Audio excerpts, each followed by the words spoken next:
kita balik lagi di segmen Obrolin Brand bersama aku JJ dan aku Cece. Kali ini kita bakal bahas sesuatu yang lagi viral di TikTok dan juga Twitter. Kira-kira apa nih ya Free People?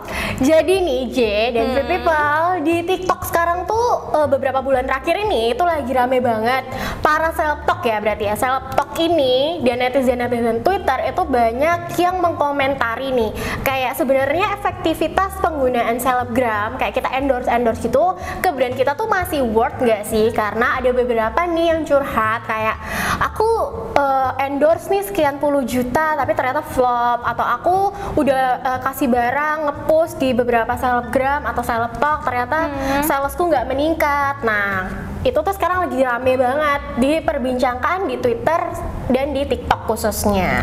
Nah, katanya juga beberapa brand ini menurut mereka itu mereka rugi karena mereka endorse selebgram atau selebtok tapi salesnya mereka nggak naik. Apalagi followersnya mereka itu juga nggak naik. Betul. Gimana tuh? Kalau menurut JJ gimana nih? Kalau menurut aku sendiri sih penggunaan selebgram, endorsement selebgram atau influencer tuh 50-50 ya J ya, bisa dibilang ya. Kayak misalnya kita harus tahu nih posisi kita sebagai brand itu apakah brand yang baru tumbuh, baru netes, atau kita tuh pemain lama. Kalau misalnya kita, ini menurut aku ya, kalau misalnya aku nih pelaku bisnis yang baru netesin brand, otomatis aku akan cari influencer atau selebgram yang lagi hot banget, fungsinya untuk naikin engagement dari brand aku, of course. Kalau misal Kak Cece-nya ini punya brand, tapi brandnya itu udah brand lama, gimana nih? Mau tetap pakai selebgram atau artis? Aku 50-50 juga sih sebenarnya karena sekarang per artisan ini itu kan bisa kita lihat tuh target, maksudnya followers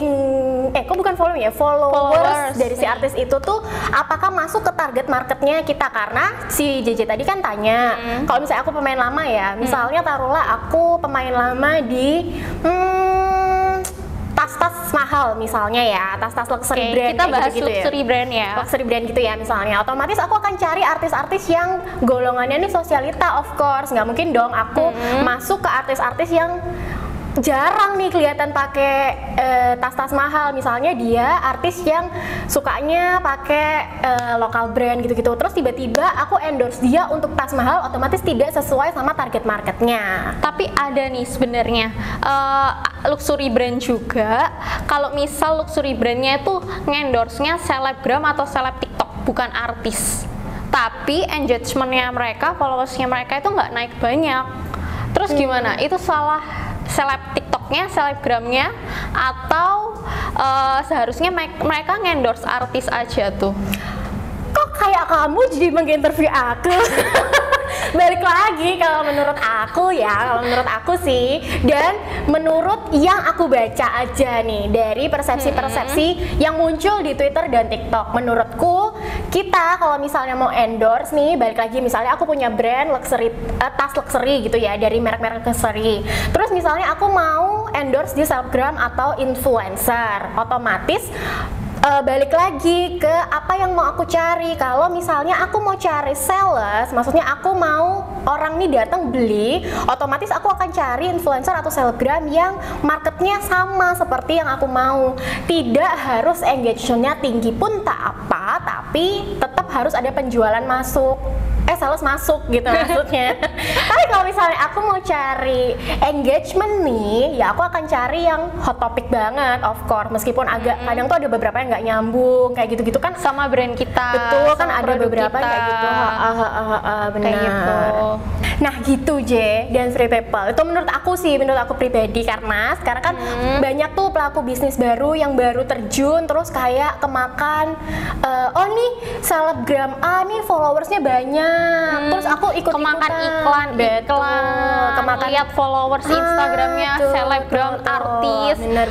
Tapi itu belum tentu itu followers aslinya mereka. Bisa jadi mereka itu beli followers. Ada juga yang kasusnya seperti itu. Banyak banget, makanya nggak 1-2 pelaku bisnis ya J ya yang sering ngerasa kayak oh kok aku udah bayar sekian juta tapi tidak ada, entah itu engagementnya nggak tinggi, salesnya juga nggak naik. Betul. That's why kita harus cermat-cermat juga sebenarnya ya. Dan kayak misalnya apa nih? Tergantung kebutuhan. Betul. Tergantung kebutuhan. Sekarang butuhnya followersnya naik, salesnya yang naik, atau pengen engagementnya yang naik. Secara keseluruhan ya maksudnya. Iya. Betul. Jadi biar kita bisa menyesuaikan tuh influencer, selebgram, seleb TikTok atau artis yang kita pilih buat brand kita. Betul. Jadi nggak bisa apa ya, bahasa Indonesia tuh nggak bisa asal pilih, nggak bisa asal pilih juga. Kita mau pakai selebgram yang mana? Nih misalnya ini ada kemarin tuh kasusnya teman aku kan punya bisnis online kecil-kecilan gitu si Jennifer Copen tau nggak? Oh iya. Yang dia yang lagi itu kan. Iya. Dia lagi booming banget kan. Namanya tuh di mana-mana. Terus dia tanya aku kayak, "C, menurut kamu kalau misalnya bisnis aku nih di endorse ke Jennifer Copen tuh masuk nggak ya?" Ya dia emang hot topic sih, tapi relate kan sama brand kamu, ya nggak sih? Kayak nama kamu bakal pasti dicari, tapi ya pasti orang yang nyari brand kamu karena kebetulan itu belum lagi tentu beli produk kamu, salesnya belum tentu meningkat. Mungkin followersnya meningkat, tapi salesnya belum tentu. Betul. Nah, jadi kalau menurut kamu sendiri penggunaan selebgram nih, kita mau endorse di selebgram, influencer atau KOL misalnya, itu efektivitasnya tuh gimana sih menurut kamu? Kalau menurut aku endorse selebgram, seleb TikTok, efektivitasnya itu kalau menurut Kak Cece tadi kan 50-50 nih. Of course. Kalau menurut aku akan bilang efektif. Itu efektif. 100% efektif. Tapi tergantung brandmu itu apa dulu. Bener. Produk yang kamu jual itu apa dulu. Terus lokasinya itu juga penting banget. Lokasi brand kamu itu di mana? Betul. Kamu harus tahu influencer yang kamu pilih itu termasuk influencer yang berdomisili di mana. Bener. Karena kan kadang ada yang dia tuh ada offline store-nya tapi tidak di area yang marketnya banyak. Biasanya kayak gitu ya. Iya bener. Tapi menurut aku sih 50-50 karena ya namanya promosi, namanya juga strategi marketing, tidak bisa mengandalkan selebgram atau influencer 100% menurut aku kan.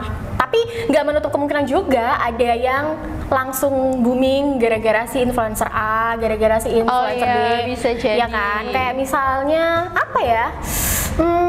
Mari kita ingat-ingat sebentar brand-brand yang booming karena influencer apa ya?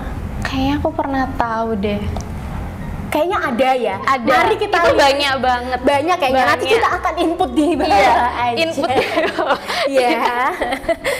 Karena sekarang tuh menurut aku strategi marketing itu sudah bisa diimplementasikan ke viral marketing. Betul. Dari brand itu sendiri. Jadi kayak misalnya billboardnya Gojek, billboardnya Indomie, selera pedas dan lain sebagainya itu udah booming banget sekarang dan tanpa harus melibatkan influencer. Ada juga salah satu brand yang kemarin itu aku sempat baca, dia itu Bluebird. Kalian pasti tahu nih, tahu nih. Ownernya langsung nggak? Ownernya langsung turun tangan. Mereka nggak mengandalkan selebgram, selebtok atau artis, tapi ownernya langsung turun tangan. Betul. Itu juga ide kreatif karena sekarang tuh apa-apa tuh emang gampang nggak sih J? Kita kontenin tuh apa-apa gampang, medianya udah ada, sudah luas. Terus kayak orang-orang yang lihat tuh juga pingin sesuatu yang baru kan, jadi seluruh ide yang unik itu pasti akan booming gitu loh. Tapi kita ini ya disclaimer, kita tidak mengatakan kalau penggunaan influencer atau selebgram dalam brand itu tidak bekerja ya. Kita hanya bilang kalau misalnya kamu belum ada budget nih, atau kalau kamu takut nih untuk pilih-pilih, kamu bisa coba ide kreatif lainnya, sesuatu yang unik yang buat customer, pelanggan atau orang-orang itu bakal ngeh sama produk kamu, sama brand kamu. Betul. Kayak Bluebird itu menurut aku jenius banget sih. Bener.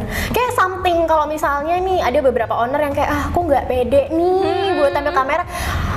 ini aja, tiru-tiru aja strategi kayak McDonald's, maksudnya kayak brand sebesar McDonald's aja tuh dia masih memanfaatkan billboard sebagai kampanyenya yang viral, terus kayak iklan-iklan yang dia buat sendiri yang cuma 15 detik dia bikin di Instagramnya, terus Twitternya McDonald's tuh kayak meme semua loh isinya. Iya.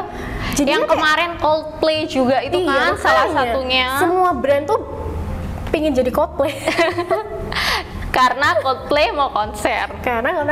Nah, kamu bisa tuh sebagai pelaku bisnis memanfaatkan momen-momen tertentu yang lagi hot topic untuk brand kamu masukin tuh supaya dicari juga. Ada juga nih Kak C, kalau para pelaku bisnis kalian bingung sama strategi marketing, strategi branding, kalian bisa kontak aja. Bisa kontak aja kita. Bisa calling kita di sini Start Friday di sini aja. Gak boleh hard selling tapi boleh sih. Boleh soft selling. Kontak aja kita. Kalau misalnya kalian mau tanya-tanya dulu, kalian bisa langsung ke Instagram kita di @startfriday.asia atau di website kita sama startfriday.asia juga.